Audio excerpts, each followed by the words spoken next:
Então, continuando a fala aqui, né? Quando o paciente ele é doador de sangue, ele tem todo um critério, né? O Hemominas, ele seleciona a pessoa por questão de saúde.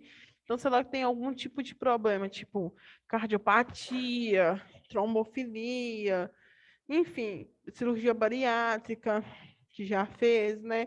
Não pode estar fazendo a doação de sangue. Esse paciente, ele é recusado justamente para a segurança do paciente quanto da pessoa que vai estar recebendo. Eles precisam sim de doação de sangue, muito. Quem puder doar, gente, quem não é doador e puder doar, vá. Mas assim, tenham certeza que eles vão te perguntar um monte de coisa. Eles vão perguntar sobre sua vida sexual, como que é, com quem você tem tipo de relação, se você fez tatuagem ou colocou piercing, se você tiver feito um ano depois do último, tá? Por exemplo, você fez uma tatuagem já tem 6 meses. Aí você vai lá. Só que aí vai contar da última tatuagem que você fez. Vou explicar melhor. Você fez uma tatuagem no início do ano, já tem 8 meses. Aí hoje você vai e faz mais uma. Aí daqui 6 meses, no início do ano que vem, você vai. Aí ele vai falar para você assim que vai contar um ano a partir da última tatuagem. Então é só em agosto do ano que vem que você pode doar. Porque pede essa janela imunológica, né, um tempo de um ano, para saber se a pessoa não vai ter nenhum tipo de doença, né? Então, acidente com pérfuro cortante é muito importante se vocês em algum momento no hospital se machucar, né, abrir a CAT. Para que serve a CAT? É acidente de trabalho, né? Aí vai ver se o paciente tem alguma coisa, coleta o sangue do paciente, faz o exame seu e do paciente. Se o paciente tiver algum tipo de doença que pode ser transmitida através do sangue, né? Vai dar para vocês o esquema medicamentoso, para vocês não virem a desenvolver aquele tipo de doença, né? Aquela patologia, e é respaldo e segurança de vocês também. Então, a gente tem que atentar por esses sinais, olhar nessas questões, para que a gente consiga dar a assistência mais coerente possível. Então, continuando aqui. O período de transmissibilidade da hepatite B é de 2 a 3 semanas antes dos primeiros sintomas e se mantém durante a evolução clínica da doença. Então, um portador pode transmitir por vários anos. E quais as complicações que ele pode estar vindo apresentar? A cronificação da infecção, que é piora, né? Cirrose hepática e outras complicações, como ascite, hemorragias digestivas, peritonite bacteriana espontânea, encefalopatia. Você sabe o que é peritonite bacteriana espontânea?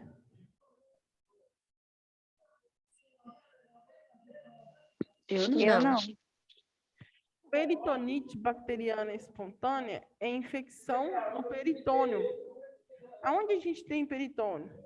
O peritônio a gente tem em todos os órgãos. O peritônio é a camada que reveste os órgãos. É como se fosse uma proteção. Então, a gente tem no coração, que chama pericárdio, a gente tem no pulmão, que chama pleura, a gente tem no estômago, que chama peritônio mesmo, né? Na questão intestinal, que reveste todos os órgãos, é o peritônio. Então, a gente tem que tomar cuidado, porque se é uma infecção bacteriana, ela tende a migrar, e ela pode migrar para outros lugares. E o carcinoma hepatocelular, né, que é o câncer em evolução para um possível câncer. Então, qual que é o diagnóstico? Ele pode ser clínico laboratorial ou somente laboratorial, e apenas com aspectos clínicos não é possível identificar o agente etiológico. Então, precisa do exame de sangue, como eu disse para vocês, tem diversos tipos de hepatite, né? Tem tipo B, C, D e E. Então, tem que saber qual deles é para fazer o tratamento. Então, um marcador significativo, né? O que vai falar para a gente? É o HBsAg, que é a presença por mais de 6 meses indicativo de hepatite crônica.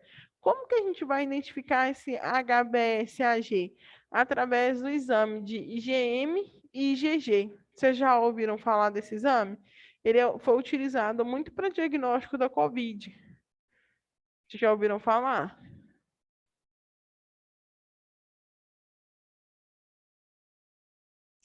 Eu não. Eu já ouvi. Já ouviu, Débora? Sim. Sim, já ouvi. Vocês sabem como que ele funciona? Quem já ouviu?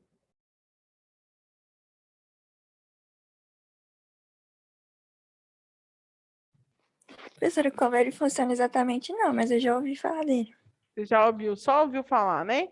Eu acho, Pode falar, Carla. né, assim, né? Que Sim. tem alguns que dá para identificar até alguns anos atrás que a pessoa já teve também essa doença. E se ela teve realmente, né? Ou se ela está infectada com a doença. Isso, é isso mesmo. A premissa dele é essa mesmo.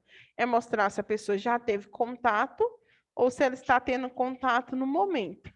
Ou se ela não está, nunca teve contato com essa doença, né? Então, como que funciona? Qual que é o certo? O que que a gente precisa? Que é IgM, se vocês quiserem anotar, IgM positivo e IgG negativo. Eu vou repetir de novo. Pode pegar aí quem tem que pegar alguma folha, alguma coisa para anotar, pode pegar.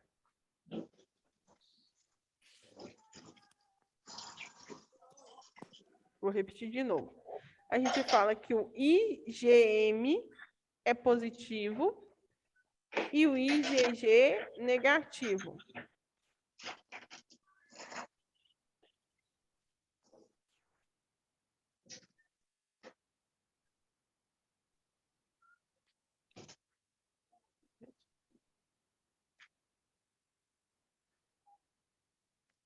Vou anotar aqui para vocês, espera aí.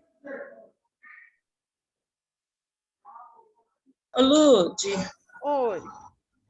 aí quando, tipo, se a gente tiver, fazer esse exame, né, a pessoa tiver com suspeita de Covid, aí se vir IgM é porque tá com Covid.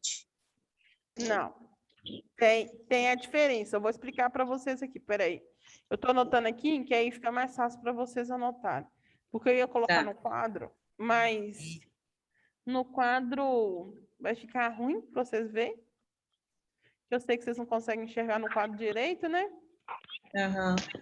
Peraí. Então tá. Vou esperar você explicar. Para eu anotar aqui que eu já estou terminando.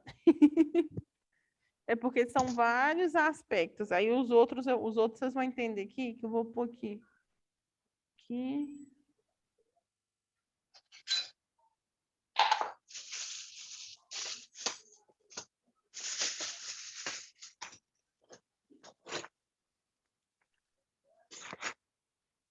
É só para explicar para vocês entenderem. Vamos lá.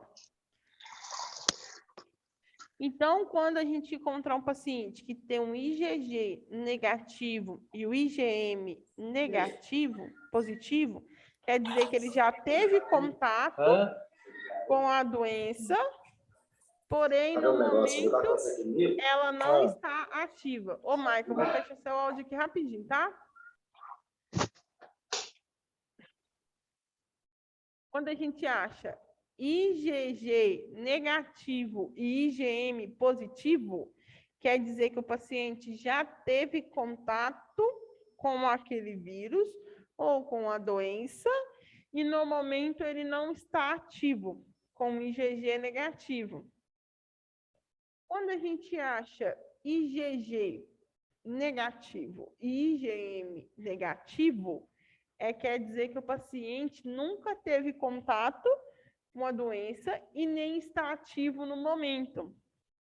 Quando a gente acha IgG positivo e IgM positivo, quer dizer que o paciente está tendo contato com aquela doença, né, que está ativo no momento, e ele já teve ela antes. Então, a gente entende o que é o quê? Uma reinfecção. Né? Está acontecendo de novo esse processo com o paciente. E quando a gente acha o IgG positivo e o IgM negativo, quer dizer que ele nunca teve contato com a doença, que é o IgM, e o IgG mostra que ele está tendo pela primeira vez agora. Ô, Lúcia, você espera que eu queria escrever isso passo a passo? Isso é muito interessante. Sim, espero. Eu repito de novo, quantas vezes vocês quiserem. Por isso que eu anotei aqui que vocês sabem que a linha de cima é o IgG e a linha de baixo é o IgM, para vocês poderem acompanhar. Aí eu explico de novo. Esse primeiro, o IgG negativo, o IgM positivo, a pessoa teve contato, mas não está ativo. Isso. Agora, esse outro, os dois negativos, como é que... Quer dizer que a pessoa nunca teve contato e nem está ativo no momento. Quer dizer que ela não tem. Nunca teve nem contato e nem está tendo a doença. Deixa eu anotar isso aqui.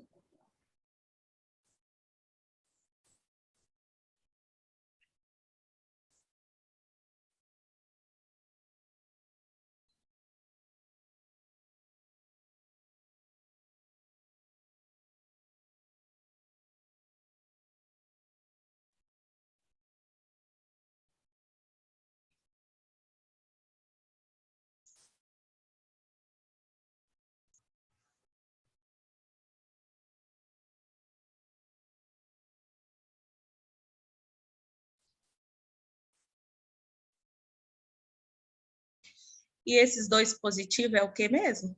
Significa que ele já teve a doença e está tendo de novo. Os Então, dois é uma positivos. Isso, os dois positivos. Significa que ele está tendo uma reinfecção quando os dois são positivos.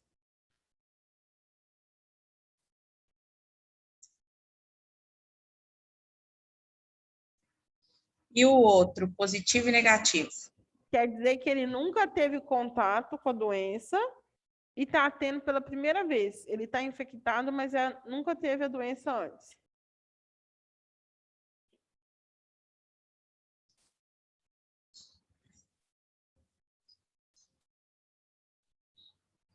Ah, tá.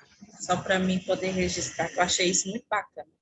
E esse tipo de forma, né, de fazer identificação através dos exames IgG e IgM, ele é utilizado para COVID, né, que é o sorinho da COVID, ele é usado para toxoplasmose, tá? Ele é usado para teste rápido de sífilis e HIV também, tem como ter essa questão do IgM e IgG. Ele é laboratorial, na verdade, né? Mas ele vem escrito assim, IgM e IgG. Então, dá para você identificar quando você sabe. Olha, que bacana. Muito bom, gostei.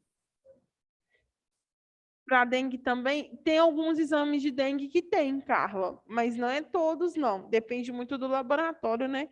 Se ele vai utilizar esse sistema, porque tem vários tipos de forma de fazer o exame.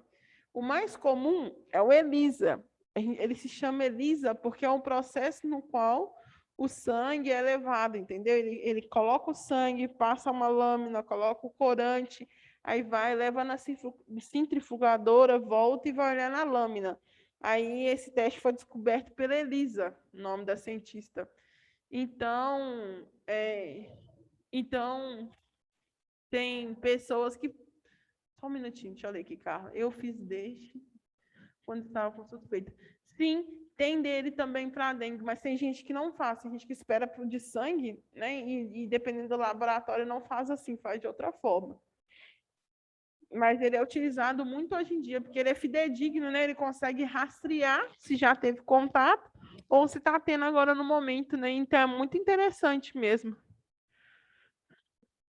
Por isso que eu anotei embaixo para vocês verem que fica mais fácil.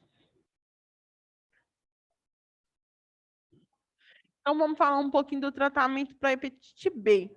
Não existe um tratamento para a forma específica, perdão. Não existe um tratamento específico para a forma aguda, então, se necessário, é apenas sintomático para náusea, vômito e prurido. E, como norma geral, recomenda-se repouso relativo até praticamente a normalização das aminotransferases, quer dizer, o processo que está acontecendo no corpo. Uma dieta pobre em gordura e rica em carboidratos, de uso popular, porém, seu maior benefício é ser mais agradável para o paciente. De forma prática, deve ser recomendado que o próprio paciente defina a dieta de acordo com seu apetite e aceitação alimentar. Então, vocês têm que entender o seguinte: o paciente que está com hepatite, de forma alguma, independente de qual seja ela, ele pode fazer uma alimentação rica em gordura. Por quê? Porque o fígado, ele ajuda, né, a metabolizar um pouco de gordura. E isso, para ele, no momento, é impossível. Tem alguns certos tipos de lipídios que são metabolizados no fígado. E para ele é impossível no momento. Então, essa gordura vai ficar parada, vai pegar, o pâncreas vai tentar tirar, não vai conseguir, vai ficar pior ainda. Você vai ver, esse paciente vai ficar muito complicado. Então, a gente tenta evitar a alimentação mais gordurosa para ele conseguir viver melhor, né? Não ter tanto problema. Então, o tratamento também consiste com uma restrição que está relacionada à ingestão de álcool, que deve ser suspensa por 6 meses no mínimo, mas é preferencial que vá até 1 ano. Medicamentos não devem ser administrados sem a recomendação médica, porque tem alguns também que são metabolizados pelo fígado, e esses medicamentos podem estar fazendo mal para o paciente, né? Piorando a condição dele.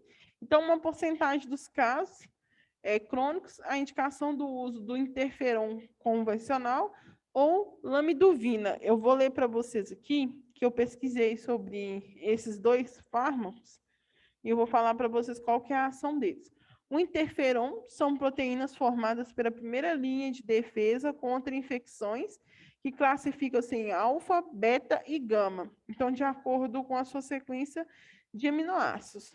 Então, o interferon alfa é produzido por monócitos e vitamina B em resposta a vírus e estímulos antialérgicos. Então, a utilização de interferon convencional é para isso, tá? Ajudar a reforçar o sistema imunológico para combater esse vírus da hepatite B. Agora, a lamiduvina é o nome genérico do remédio conhecido como Epivir, que é usado em tratamento de AIDS em adultos, em crianças com até 3 meses de idade.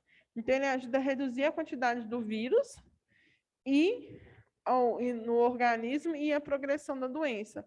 Então, todos eles são utilizados como forma de combate, né, para estimular o corpo a combater esse tipo de vírus.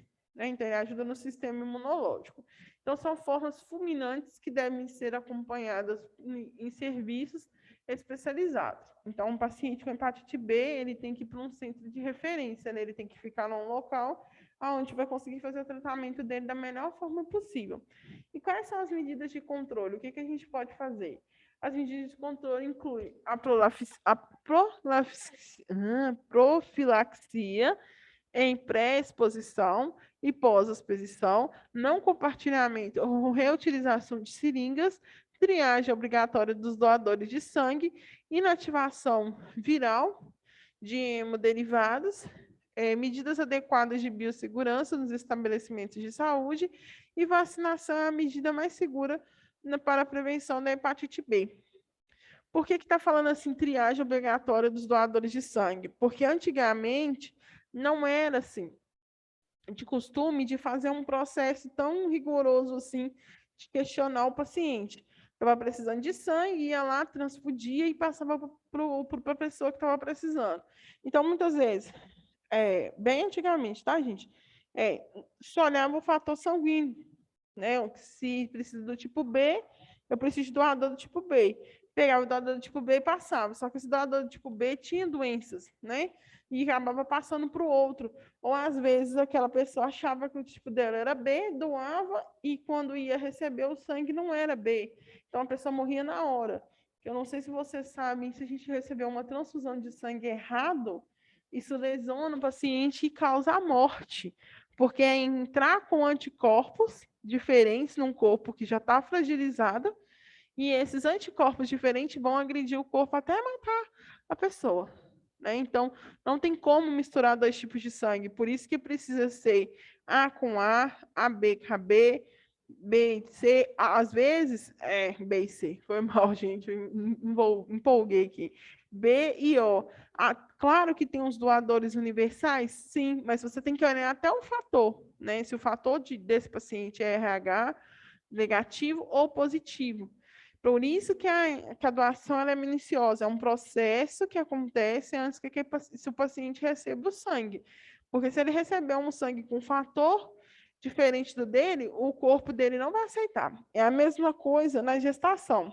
Quem é mãe já deve ter feito um exame que chama fator RH, ou se não CUMBIS. Porque geralmente na gestação, quando o enfermeiro está fazendo pré-natal, ele pergunta: qual é o seu tipo de sangue? Qual é o tipo de sangue do pai? Aí ele olha qual a probabilidade dessa criança ser com o fator RH diferente da mãe. Se o fator RH dessa criança for negativo e o da mãe for positivo, pode acontecer do corpo tentar expulsar esse bebê. Então, aí que tem os acometimentos dos abortos, né, não intencionais, que a gente fala, que é o corpo tentando rejeitar aquela criança, tentando rejeitar que aquele feto se evolua. Então, é interessante vocês saberem disso também. Então, vamos falar um pouquinho da hepatite C. Então, o agente etiológico da hepatite C é o HCV, que é o vírus de RNA, da família Flaviviridae, e o reservatório dele é o homem, experimentalmente o chimpanzé. Então, como que funciona a transmissão? O modo de transmissão ocorre principalmente por via parenteral. São consideradas populações de risco acrescidos indivíduos que receberam transfusão de sangue e hemoderivados antes de 1993, porque foi a partir de 1993 que começou a ter esse processo rigoroso para se fazer a transfusão de sangue, que eu estava explicando para vocês. Então, pessoas que compartilham material para uso de drogas, injetáveis, inaláveis, tatuagem, piercing, que representam outras formas de exposição percutânea, quer dizer, contato de pele com pele, transmissão sexual, que pode ocorrer principalmente em pessoas com múltiplos parceiros, e prática sexual de risco acrescido, quer dizer, sem preservativo. Então, essa questão de múltiplos parceiros, ela é até uma questão para doar sangue, né? Pergunta, você tem um parceiro fixo? Você tem vários parceiros? Pelo menos a gente, pelo menos eu, quando me perguntou, eu fiquei bem assim, né? Primeira vez que eu fui doar, eu fiquei assim, mas o que a pessoa tá achando de mim? Tá achando que eu tô com cara de que eu faço isso da torta direita, mas não é. Depois que a gente entra na área e tem um pouquinho de conhecimento, a gente entende que é para a segurança do paciente, né? E a gente às vezes acha, muitas pessoas param de doar porque acha que está querendo saber demais da vida delas. Ou outras simplesmente mente. Pode ter realmente um tipo de vida que cause risco, mas mente para fazer a doação. E se ela mentir e tiver alguma coisa, né, alguma patologia, igual eu estava falando antes do link cair, a pessoa não tem esse sangue doado, ele é descartado, tá? Ela doou o sangue, falou que podia doar o sangue, porque depois que você doou o sangue, eles te dão um papelzinho pedindo para você marcar se você confirma ou não essa doação de sangue. Só que, porém, não tem o seu nome, não tem identificação nenhuma. Você vai e coloca que sim, mas da mesma forma eles vão testar seu sangue. E se testar e ver que você tem algum tipo de incompatibilidade, alguma doença que vai causar mal ao próximo, o seu sangue é desprezado, é descartado. Ele não vai para ninguém, tá? E vocês têm o retorno do Hemominas, chamando vocês para ir lá e você, muitas das vezes, já começa até o tratamento lá mesmo. Né? Eles disponibilizam uma área para você realizar o tratamento. Então, a transmissão Mas, perinatal... professora, Sim, Raíssa. mas eles não fazem os testes no mesmo dia, não? Não, eles não Pra fazem... ver Não, porque às vezes o exame demora, né? Tem exame que demora 5 dias para ficar pronto. Então, eles pedem um prazo de 15 entendi. Achei dias. que era no mesmo dia. Não, tem exame que demora um pouquinho para ficar pronto, sabe? Eles fazem um exame completo. Eles fazem um check-up, sabe? Tinha gente que fala, eu já escutei gente falando assim, eu quero fazer um check-up, eu vou lá na Hemominas, porque ele faz check-up geral, olha tudo no seu corpo. Porque é de graça, né, Nossa, gente? Vocês sabem, é de graça, doação é de sim. graça. Então, eles fazem todos os tipos de exame, e se algum deles der alguma alteração, eles te chamam para conversar. Então, tinha gente que falava assim, eu vou lá na Hemominas fazer um check-up. Aí, por isso que eles não disponibilizam Nossa mais o senhora. resultado de exame. Porque tinha gente que falava assim, que ia na Hemominas fazer check-up. Aí, eles antes, assim, Nossa, antes nunca era ouvi isso aí, assim. não. Oi? Nunca ouvi isso, não. Que isso? É, Porque antes era assim, você fazia a doação, aí passar a pedir para você esperar 15 dias, você entrava em contato, eles te liberavam os seus exames de sangue. Hoje não. Eles te pedem 15 dias da mesma forma, eles demoram 15 dias para entrar em contato com você, mas só para te falar se tiver dado alguma alteração. Se o seu exame de sangue estiver normal, eles não te dão, só você tem que ir lá pedir uma solicitação, você vai lá, agenda, eles te dão um papel, depois de 15 dias que eles te entregam o exame de sangue. Mas pergunta, tem gente... Gente, vocês não estão acreditando, né? Se vocês vão de doação, vocês vão ver. Eu ainda não sei se está assim, porque eu não posso doar mais. Depois que eu tive minha filha, eles falaram comigo que eu desenvolvi uma taquicardia. Eu não sinto, nunca vi nada. Já fiz eletro várias vezes e nunca deu nada. Mas eles falam que eu tenho taquicardia, então eu não posso doar. Eu fui proibida de doar. Mesmo com o cardiologista falando que podia. Mas, enfim, antes eles perguntavam na recepção assim, você está vindo doar interessado no exame de sangue? Eles perguntavam desse jeito. Porque tinha gente que fazia isso, Raíssa. Porque se você for parar para pensar, tem certos exames que é caro, sabe? E o SUS não faz, e eles fazem todos. Então, ele ia lá, pegava o exame e levava para o médico avaliar. Hoje em dia não é assim mais, só entra em contato se você tiver algum tipo de problema mesmo. E libera para você também só se você tiver algum problema. A minha sogra falou isso. Demais, né? Oi, Carla. A minha sogra falou isso, como o marido dela, né, descobriu que teve hepatite, foi por lá para fazer doação, ela falou assim, se você quiser descobrir se tem alguma doença, é só ir lá e doar sangue, que aí você vai ficar sabendo e faz o tratamento ainda. Porque lá dentro eles já fornecem tratamento, dependendo do que for lá dentro mesmo, eles já começam o tratamento com você. E tem muita gente que não sabe, né? Aí, assim, tem gente que sabe, banco esperto, para pegar e aproveitar e pegar o exame de sangue, né? E tem outros que não sabem, mas se sem maldade mesmo, chegar lá, tá doente. Né? Teve uma vez o professor contou um relato para a gente de uma aluna que furou, aluna de medicina, tá? Que furou com pérfuro cortante, né? Foge um pouquinho do hemominas, mas vocês vão entender o porquê. Furou com pérfuro cortante, e era do paciente, tinha entrado em contato com o paciente. Ela foi toda humilde, chegou no paciente, pediu o paciente para fazer o exame, que ela precisava ver se ela tem necessidade de entrar com medicação ou não. Aí o paciente autorizou que colhesse o sangue, porque o que acontece? Se você fez um acidente, teve um acidente com pérfuro cortante, a pessoa tem que autorizar, tá? Se a pessoa não autorizar, você toma o remédio do mesmo jeito. Porque não vai saber se você tem, ou se era ele que tinha, ou se era você que está com a patologia, né? Algum problema. Então, você toma do mesmo jeito. Aí, o paciente foi e autorizou. O exame do paciente estava normal. A menina estava com hepatite B e sífilis. Ela estava doente. Ela estava doente, o paciente não. Ela já estava doente. Na hora que ela pegou o resultado do exame dela, ela faltou um pouco para trás, o professor falou. Que ela já estava doente e o paciente não. Então, era mais fácil ela ter passado alguma coisa para o paciente do que o paciente passar para ela, sabe? E aí ela teve que fazer o tratamento, e o tratamento é muito desgastante para o corpo da pessoa, sabe? Porque é muito forte os medicamentos que toma, sabe? É muito fármaco, é muita coisa, é muito remédio que toma. Você toma coquetel, né, que fala. Isso, o coquetel é muito remédio. Então, assim, você toma muito remédio por uns 3 meses, mais ou menos, direto. Nossa, é muita coisa. Então, por isso que a gente tem que tomar cuidado e estar sempre com os exames em dia. Ainda mais a gente que é da área da saúde, tem que estar com o cartão de vacinação sempre em dia.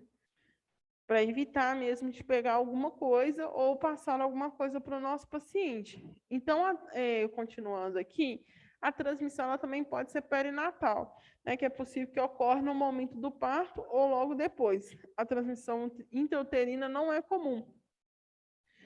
O que acontece? No momento que o bebê está na barriga da mãe, né, ele está protegido pelo quê? Pelo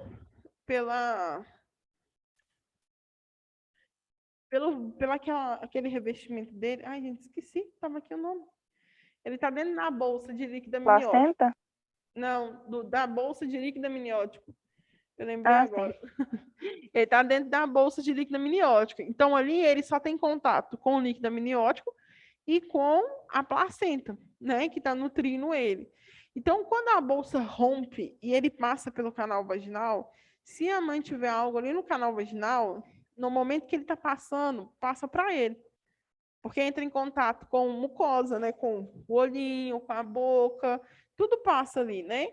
Então, se tiver algum tipo de doença, a mãe, e não for tratado, o bebê pega nesse momento, né? Então, esse que é o momento de transmissão, que a gente fala que é perinatal, que é depois do parto que fala.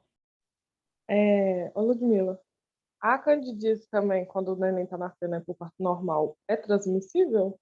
Pode pegar no neném, alguma coisa assim? O que é transmissível, Carla? Candidíase. Sim, a candidíase pode, sífilis, às vezes a mãe, quando tem sífilis, né, ela trata a gestação inteira, mas se no momento do parto ela tiver aumentado, o bebê pega. Aí o bebê já tem que começar a tomar o remedinho para sífilis desde quando nasce. Penicilina, né, que toma. A vizinha aqui, quando a filha dela nasceu, isso já tem alguns anos, pegou, parece que a candidíase no olho, que teve contato. Uhum. Porque tem vezes que, para evitar, se tiver muito alto e a mãe tem sífilis, faça o parto cesáreo, para evitar que o bebê tenha. Sabe? Tanto que quando a mãe já é diagnosticada com sífilis, ela tem que chegar com um exame antes de ganhar o bebê. Ela tem que ter um exame mais recente. Se nesse exame tiver alterado, tiver muito alto o valor, e mesmo que ela esteja tomando remédio, não se arrisca o bebê, né, a essa exposição. Mas a mãe não pode nem amamentar quando tem sífilis. Ela tem que tomar, o bebê tem que tomar penicilina e a mãe tem que tratar até que esteja diminuído. Porque a sífilis é assim, ó, é 1 para 2, 1 para 4, 1 para 8, 1 para 16, ela vai somando, sabe? É assim que vai. Aí você vai olhar o exame de sífilis, às vezes está 1 por 72. Ou se não, está 1 por 154, porque é a soma. Então, quanto mais alto vai, quer dizer que maior está o índice de transmissão. O melhor para fazer o parto via vaginal é 1 para 2 ou 1 para 1, que quer dizer que não tem quase nada de chance de transmissão. Você já viu isso em saúde da mulher, não? Essa questão da sífilis? Ou ainda A vocês gente não não teve saúde da tiveram? mulher ainda, não. Ah, então provavelmente vocês devem de ver, porque em saúde da mulher que aprofunda mais, né? Que fala essas questões de exame e tudo mais. Quem sabe não sei o que dou para vocês de novo. Eu sei tudo de saúde da mulher também, quem sabe? Vai aqui, né? Oi, Raíssa. Tomara. Continuar com vocês até o final, quem sabe, né? Vamos ver, vamos ver. A próxima eu sei que é clínica cirúrgica. Eu sei muito pouco. Eu falo para você sinceramente, eu não sei muito de cirúrgica, não. Sei mais ou menos. Agora, de saúde da mulher, eu sei bastante também. Que eu estudo para residência. Eu falei com vocês que eu estudo para residência? Ou não? Não. Eu estudo porque enfermeiro pode fazer residência, né? E eu tenho vontade de ser enfermeira obstetra. Aí Olha, eu que sempre, lindo. aí eu sempre estudo para residência. Tem ano que eu passo com uma nota boa, mas o que acontece? Chega lá, olha por questão de idade, sabe? Aí se a pessoa tiver mais idade que eu, passa. E como dizem por aqui, eu sou a professora que tem cara de aluna. Então eu sempre fico para trás, mas uma hora vai dar certo. Não pode desistir. Então, vamos falar aqui agora do modo de transmissão. Então, apesar da possibilidade da transmissão através do aleitamento materno, que é partículas virais foram transformadas no colostro ou no leite materno. O colostro é o primeiro leite, tá, gente? Aquele leite mais amarelado, mais concentrado, porque ele é como se fosse a primeira, é como se tivesse ali toda a primeira carga de proteção. É o primeiro leite que fica produzido. Então, da mesma forma que vai as coisas boas, também pode ir as coisas ruins, né? Que tudo que a mãe passou durante a gestação, se ela tomou uma vacina, tudo está naquele primeiro leite, esse primeiro leite é como se fosse o primeiro anticorpo que o bebê recebe. São os primeiros anticorpos do bebê são formados a partir desse primeiro leite, que é o colostro. Por isso que ele é mais grosso, né? Que ele é rico também em calorias, né? Para suprir o que o bebê perdeu. Então, ele é super enriquecido esse leite, e depois vem o leite materno, que é um leite mais clarinho, né? Professora, por isso que quando a gente ganha, e nem assim que a gente ganha, ele já tá com o neném no peito. Isso. Porque isso é como se fosse a primeira vacina do bebê. O colostro é como se fosse a primeira vacina dele. É o primeiro contato que ele tem de imunização, digamos assim. Por isso da importância do aleitamento materno, né, gente? Mas, infelizmente, mães que têm essa possibilidade de transmitir alguma coisa para o filho, elas são privadas. Elas não podem amamentar, por segurança deles mesmos, né? A gente sabe que eles estão perdendo ali muita coisa boa, mas também está se livrando de pegar alguma coisa ruim, algum tipo de patologia, né? Contrair algum tipo de vírus. Então, não há até agora evidências conclusivas de que o aumento do risco da transmissão, exceto por ocorrência de fissuras ou sangramentos no mamilo. Então, mesmo que ela esteja transmitindo o leite para ela, que vocês sabem que o leite é o nosso sangue, né, que é transformado em leite, mesmo que ela esteja fazendo essa transmissão de leite para o bebê, não tem risco, a não ser que tenha sangramentos no mamilo, porque tem bebê que não sabe mamar, né, e não sabe fazer a pega correta e acaba lesionando o mamilo, né?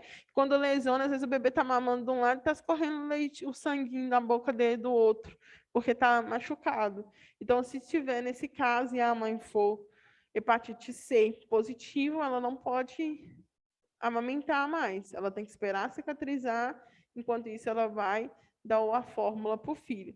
Então, qual que é o período de incubação? Até quanto tempo o vírus pode ficar incubado sem se ativar? Varia de 15 a 150 dias. Então, vai de 15 dias até 5 meses. Então, um período de transmissibilidade inicia-se uma semana antes dos sintomas e mantém-se enquanto o paciente apresentar o RNA HCV reagente, que é o mesmo sistema do IgG e o IgM, tá?